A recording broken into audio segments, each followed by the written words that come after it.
এই মুহূর্তে যাদবপুর বিধানসভা কেন্দ্রে সর্বরী মুখার্জির হয়ে প্রচারে এসছেন মহাগুরু মিঠুন চক্রবর্তী।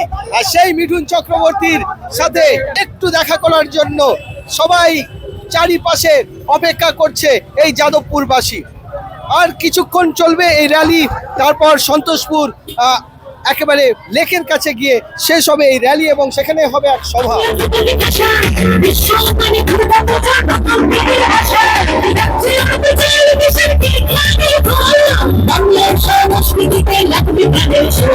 বাংলা